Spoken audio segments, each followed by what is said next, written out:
सीमा की शादी को 2 साल हो गए थे, लेकिन वो अभी तक अपने मायके नहीं जा पाई थी। किसी न किसी कारण उसका मायके जाना टल जाता था। आज सीमा ने सोचा, अब तो मैं मायके जाकर ही रहूंगी। तो वो अपनी सासू माँ से बात करती है, मम्मी जी क्या मैं कल मायके जा सकती हूँ? तो उसकी सास कहती है, बेटा कल तो तुम्हारी ननद आ रही है, तुम कल मायके कैसे जा पाओगी? तुम ऐसा करना, अगले महीने तुम अपने मायके चली जाना। तो सीमा कहते है, ठीक है माँ जी, मैं अगले महीने मायके चली जाऊंगी। ऐसे ही समय बीतने के बाद अगला महीना भी आ जाता है। सीमा अगले महीने बोलती है, माँ जी क्या मैं मायके चली जाऊं?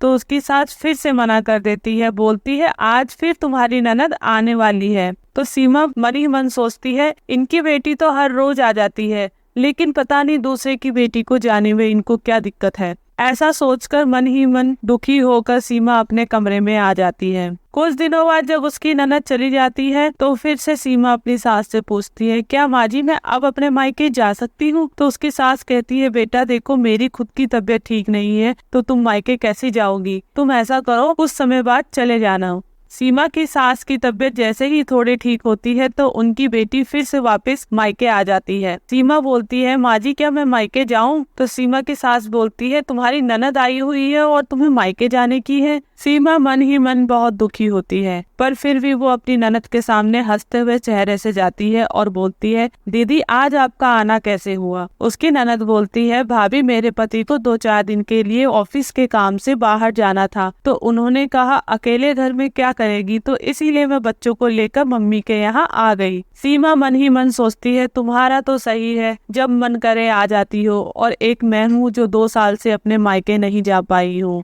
ऐसा सोचकर सीमा किचन में कुछ बनाने चली जाती है, तो उसकी ननद भी उसके साथ जाती है। बोलती है, भाभी लाओ मैं तुम्हारी मदद कर दूं। तो सीमा बोलती है, रहने दीजिए, आप आराम कीजिए, मैं बना लूंगी खाना। तो सीमा अकेले ही सबका खाना बनाती है। ऐसे ही कुछ दिन बीतते हैं, ननद अपने घर वापस चली जाती है। सीमा के घर में एक बड़ा फंक्शन होता है जिसमें बहुत सारी औरतें आती हैं। सभी हंसी मजाक कर रहे होते हैं।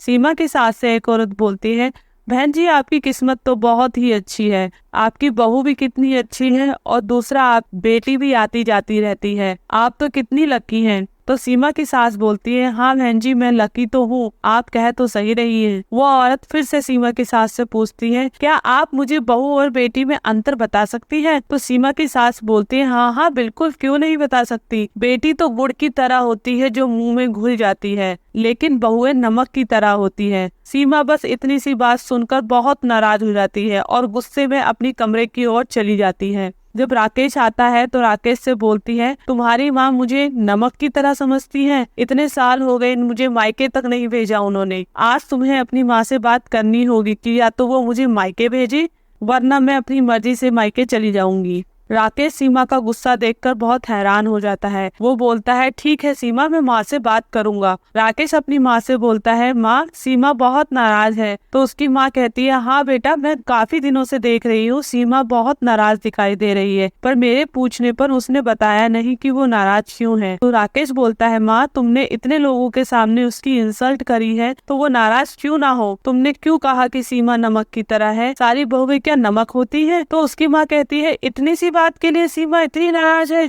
चलो मैं उससे बात करती हूँ। तो सीमा की सास सीमा को बुलाती है, सीमा इधर आओ। तो सीमा उधर आती है। सीमा से बोलती है, बेटा तुम्हें इतनी सी बात के लिए इतनी बड़ी नाराजगी हो गई? तो सीमा बोलती है, मम्मी जी। तो सीमा बोलती है, हाँ मम्मी जी क्यों ना हो गुस्सा, आपकी बेटी 2 दिन के लिए आती है और आप उसे कहते हैं कि वो गुड़ की तरह है, मुंह में घुल जाती है, और सारी सेवा मैं आपकी करती हूँ, फिर भी आप मुझे नमक की तरह समझती है, तो मुझे गुस्सा क्यों नहीं आएगा बताइए? इतने साल हो गए आप मुझे मायके भी नहीं भेज रही है, आपकी बेटी तो हर दूसरे दिन आ जाती है, क्या मेरे माँ बाप का मन नहीं करता कि मुझसे मिलने का, या मेरा मन नहीं करता उनसे मिलने का? सीमा की बातें सुनकर सीमा की सास को बहुत दुख होता है और वो बोलती है, बेटा जो मैंने बोला वो तुमने अधूरा सुना और तुम्हें मेरी बात का मतलब समझ में नहीं आया।